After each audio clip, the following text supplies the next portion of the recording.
देखो भाई, सिलेक्शन नहीं होता, उसके पीछे कारण क्या होता है? कई लोग सोचते हैं कारण ये होता है कि दिमाग नहीं है, दिमाग कम काम करता है। पर अगर दिमाग कम काम करता होता तो हम यहां थोड़ी बैठे होते, हम आगरा के पागल खाने में होते। आगरा का सबसे बड़ा पागल खाना है, इसका मतलब दिमाग तो ठीक ठाक काम कर रहा है, हम वहां नहीं है। अच्छा, कुछ लोग कहते हैं कि मेहनती कम है, तो तुम कोचिंग आ रहे हो 6 घंटे यहां बैठ रहे हो, और मेरे को लगता नहीं कि 7-8 घंटे से कम कोई पढ़ता होगा।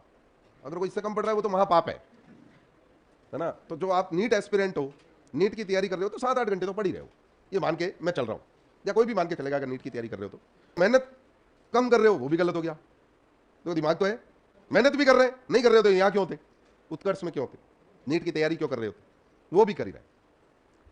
मेरा मानना है 2 कारण से सिलेक्शन नहीं होता है। एक तो होता है स्ट्रेटेजी, पढ़े कैसे, क्या पढ़े, बैकलॉग कैसे पूरा करें, ठीक है, पूरे साल यही रोना रोते रहेंगे, ठीक है, ऐसा नहीं करना है भाई। एक प्रॉपर स्ट्रेटेजी बनाओ, मेरे को ये चैप्टर इतनी बार रिवाइज करना है, टेस्ट में मेरी ये क्वेश्चन रॉन्ग हो रहे हैं, इस तरह के क्वेश्चन की प्रैक्टिस ज्यादा करनी है, ये टॉपिक मेरा वीक है, इसको मेरे को बार बार पढ़ना है, एनसीईआरटी मेरे को अच्छे से पढ़नी है, अंडरलाइन करना है, मतलब करना है।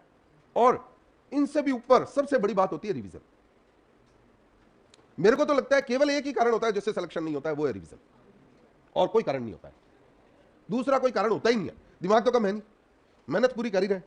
एक तो साल भर कैसे पढ़ रहे हो उसकी स्ट्रेटेजी क्या है, और एक 2 चीजें हैं जो हमें सेलेक्ट करवाती है। अगर आपने ये अच्छे से कर लिया है तो आप सेलेक्ट हो जाओ। तो केवल आपको बार बार कि सर कैसे पढ़े, क्या पढ़े, मतलब ये यूट्यूब वाले क्वेश्चन मत पूछो, साल भर तो पढ़ेंगे नहीं। नीट का एग्जाम आ जाएगा, सर पे 1 महीना रहेगा ना, फिर यूट्यूब पे क्या सर्च करेंगे पता है? 1 महीने में नीट की तैयारी कैसे करें? ए भाई, 1 महीने में अगर नीट की तैयारी कर लेते हैं तो लोग 11 12 2 साल क्यों करते, ड्रॉप क्यों करते? मतलब ये वो बात हो गई कि भगवान से कैसे मिले, यूट्यूब पे सर्च कर रहे हैं। मेहनत करो, है ना, प्रॉपर स्ट्रेटेजी से करो, जो टॉपिक वीक है उसको बार बार पढ़ो, और कोई तरीका नहीं है, कोई जादू नहीं है। तुम सोचो कि लास्ट के 1 महीने हम जादू कर देंगे, अभी तो मैथ्स कर लेते हैं, यूट्यूब पे ढूंढ लेंगे 1 महीने में कैसे तैयारी करें और हम सेलेक्ट हो जाएंगे, है? ऐसा नहीं होता है। अभी से रिवीजन की स्ट्रेटेजी बनाओ। रिवीजन कैसे, वो 1 महीने में रिवीजन कैसे, सिलेबस तो पूरा, जब लोग सर्च कर रहे होंगे ना कि नीट में सेलेक्ट कैसे हो, उस समय आपको ये सर्च करना है कि अब सिलेबस तो कंप्लीट हो गया है, रिवीजन कैसे करें। और वो जरूरत ही नहीं पड़ेगी ये सर्च करने की, अगर आपने अभी से तैयारी कर ली। अभी से शॉर्ट नोट्स बनाओ, हर चैप्टर के शॉर्ट नोट्स होने चाहिए तुम्हारे। फिजिक्स है तो फॉर्मूले लिखो, बायो है तो एनसीईआरटी में मार्क कर लो, केमिस्ट्री है तो प्रॉपर शॉर्ट नोट्स बनाओ, उनको बार बार रिवीजन करो। तुम क्या चाहते हो पता है? तुम्हारी आदत क्या है कि बस एक बार पढ़ा, बस इतना ही होना चाहिए, बस एक बार पढ़ लिया, नीट में सारे क्वेश्चन सही हो जाए। पता है एक मास्टर होता है ना, वो भी 10 साल पढ़ाता है ना, 10 साल पढ़ा लेता है ना, उसके बाद भी वो नहीं बोल सकता कि मैं परफेक्ट हूं। मेरे को तो 20 साल हो गए पढ़ाते हुए, 20 साल मुंबई पढ़ा लिया, कोटा पढ़ा लिया, 300 बच्चों को पढ़ा लिया, टॉप बैच पढ़ा लिया, हर काम वो कर लिया जो इस लाइन के एक टीचर को करना चाहिए। पर फिर भी हमेशा लर्निंग फेज चलता रहता है।